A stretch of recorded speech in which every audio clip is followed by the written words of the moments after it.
नमस्कार सभी को। सीखने की इस क्रम में हम इतिहास विषय के अंतर्गत जिस टॉपिक पर आज चर्चा करेंगे वह है आधुनिक यूरोप का उदय। इसके मुख्य बिंदुओं पर हम चर्चा करेंगे। तो चलिए आज की चर्चा को हम आगे बढ़ाते हैं। इतिहास क्या है, हम सभी जान रहे हैं कि इतिहास जो है मानव के संपूर्ण क्रियाकलापों का एक निरंतर चलने वाला क्रम है, क्योंकि आज जो हम कर रहे हैं वह आने वाले समय में ये भी एक इतिहास हो जाएगा। तो यह इतिहास जो होता है एक निरंतर चलने वाला क्रम होता है। तो हम पुराने समय में जो बीता है उसका अध्ययन करते हैं। इसमें आगे देखते हैं। जानकारी, अध्ययन, सरलता और समझ के लिए इतिहासकारों ने विश्व इतिहास को 3 कालों में विभाजित किया है। वे 3 काल क्या क्या है? प्राचीन काल, मध्यकाल, आधुनिक काल। आज के इस वीडियो में हम मुख्य रूप से आधुनिक काल के बारे में जानेंगे, उसकी विशेषता के बारे में। तो आधुनिक काल की विशेषता क्या क्या है? इस समय मुख्य रूप से तर्क एवं बुद्धिवाद पर जोर दिया गया। मानववाद और नवीन अन्वेषण यानी कि नए प्रयोग इस समय ज़्यादा हुए। आगे बढ़ते हैं।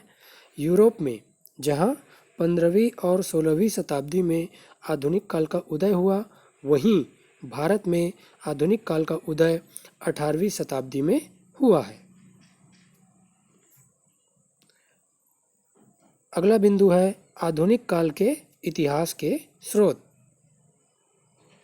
तो क्या क्या है मुख्य रूप से? पहला है लिखित इतिहास, मतलब जो लिखा गया है। विभिन्न साहित्यिक रचनाएं, जीवनी, संस्मरण, उपन्यास, दस्तावेज, पत्र व्यवहार, पत्र पत्रिकाएं, धार्मिक साहित्य, धार्मिक संस्थानों द्वारा प्रकाशित साहित्य, ये हमारे लिखित इतिहास के स्रोत हैं। अगला है मौखिक इतिहास। मौखिक इतिहास की बात करें तो वे हैं आम लोगों के अनुभव, लोक कथाएँ, जनश्रुतियाँ आदि। आधुनिक संचार साधन। आधुनिक संचार साधन में क्या क्या है? रेडियो, टीवी, फिल्में, photographs, audio video, cassette, internet. चौथा है आधुनिक स्थापत्य। नगर नियोजन, संसद भवन, Rashtrapati Bhavan, Prince of Wales museum जैसे संग्रहालय। जो स्थापत्य के पुराने भवन जो बने हुए हैं ऐतिहासिक, वे सभी आधुनिक स्थापत्य में आते हैं। आगे बढ़ते हैं। अगला बिंदु है कि 15वीं शताब्दी तक यूरोप में सामंतों और धर्मगुरुओं का वर्चस्व था। ईसाइयों के सबसे बड़े धर्मगुरु पोप, उनको क्या कहते हैं? पोप। ईसाइयों के सबसे बड़े धर्मगुरु पोप को ईश्वर का प्रतिनिधि माना जाता था। 15वीं शताब्दी में यूरोप में वैचारिक क्रांति का उदय हुआ। उसी समय क्या हुआ? छपाई की मशीन का आविष्कार होने के कारण पुस्तकें अधिक संख्या में और आसानी से कम कीमत में उपलब्ध होने लगी। फलतः ज्ञान का प्रसार तेजी से हुआ। जो वैज्ञानिक हैं कोपरनिकस और गैलीलियो जैसे खगोल वैज्ञानिकों ने ब्रह्मांड के बारे में प्रचलित सिद्धांतों का खंडन किया। क्या खंडन किया? जैसे कि पहले माना जाता था कि सूर्य क्या होता है? पृथ्वी के चारों ओर घूमता है। पर इन्होंने क्या बताया? इन्होंने बताया कि सूर्य नहीं घूमता है, बल्कि पृथ्वी जो है सूर्य के चारों ओर चक्कर लगाती है और केंद्र में हमारा सूर्य है। आगे बढ़ते हैं। धर्म सुधार आंदोलन। क्या क्या धर्म सुधार आंदोलन हुए? वे हैं मुख्य रूप से जो जर्मन धर्मगुरु हैं मार्टिन लूथर किंग ने धार्मिक संस्थाओं के, जो मार्टिन लूथर किंग है, उन्होंने धार्मिक संस्थाओं के दुराचारों की निंदा की। उन्होंने धर्म व्यवस्था में प्रचलित दोषों का विरोध किया, प्रोटेस्ट किया। इसीलिए इनके अनुयायियों को प्रोटेस्टेंट कहा गया। और हेनरी अष्टम ने क्या किया? पोप के वर्चस्व को मानने से इनकार किया। क्योंकि पोप को ईश्वर का प्रतिनिधि माना जाता था, तो उनके वर्चस्व को मानने से हेनरी अष्टम ने इनकार किया। 16वीं शताब्दी में राष्ट्रवाद एवं राष्ट्रीय राजतंत्र जैसे इंग्लैंड, फ्रांस, स्पेन आदि क्या हुए राज्य अस्तित्व में आए। यूरोप का एशिया के साथ अब हम देखते हैं व्यापार कैसे हुआ, कहाँ से हुआ।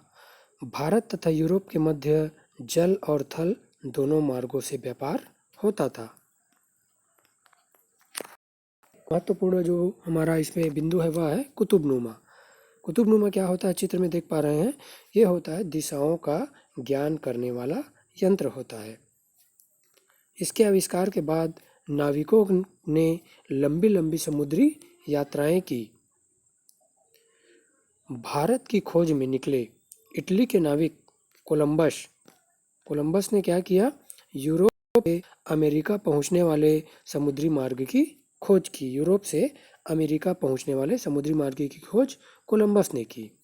और पुर्तगाली नाविक वास्को डी गामा ने लंबी यात्रा कर अफ्रीका के दक्षिणी छोर से होते हुए 20 मई सन 1498 ईस्वी को भारत के पश्चिमी तट पर जो कालीकट बंदरगाह है केरल में, वहाँ पहुँचे 1498 में वास्को डी गामा। इस समय क्या हुआ, व्यापारवाद को भी बढ़ावा मिला। यूरोप में व्यापारिक वृद्धि के क्या क्या परिणाम हुए उसको देखते हैं। मुख्य रूप से पहला परिणाम देखते हैं जो आता है वह है आर्थिक प्रभाव। आर्थिक प्रभाव में पहला क्या है, नए व्यापारिक केंद्रों का उदय हुआ।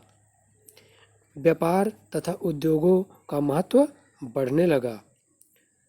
और तीसरा बिंदु है नवीन उद्योगों की स्थापना हुई।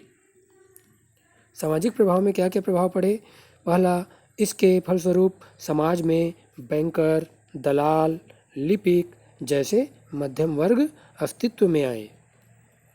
यह वर्ग नवीन बातों को जानने के लिए क्या था, उत्सुक था। राजनीतिक प्रभाव की बात करें तो राजनीतिक प्रभाव में पहला, व्यापारी वर्ग ने अपने हित के लिए राज सत्ता का समर्थन किया, क्योंकि राज सत्ता का समर्थन करने से व्यापारियों को फायदा हुआ। दूसरा है सामंतवाद का पतन आरंभ हो गया। और तीसरा है व्यापारी वर्ग की प्रतिष्ठा बढ़ी। चौथा बिंदु है बहुसंख्यक श्रमिक वर्ग का उदय हुआ। पांचवा बिंदु, मशीनों का उपयोग सबसे पहले इंग्लैंड में शुरू हुआ और यातायात क्या हो गया, आविष्कार नए नए होने से आसान हो गए।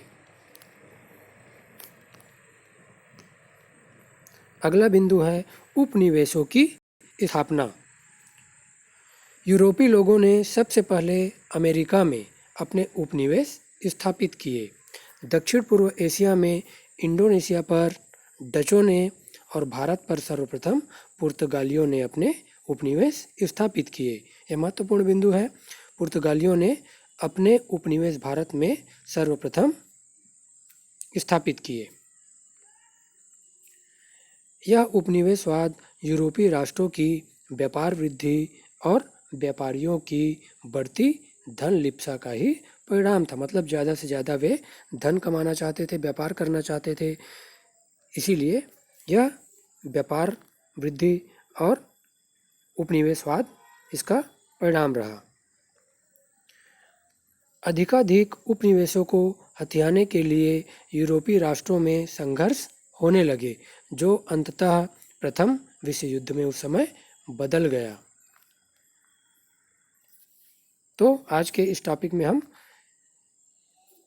महत्वपूर्ण बिंदुओं पर चर्चा किए और इस टॉपिक के अंतर्गत हम ये लिंक दे रहे हैं आपको। इस लिंक पर जाकर आप सभी, डिस्क्रिप्शन में भी ये लिंक मिल जाएगा, इसके महत्वपूर्ण जो बिंदु है उसे हम सॉल्व करके समझ सकते हैं, जान सकते हैं गूगल फॉर्म के थ्रू। तो आज के इस एजुकेशनल वीडियो में आप सभी को जुड़ने के लिए बहुत बहुत धन्यवाद।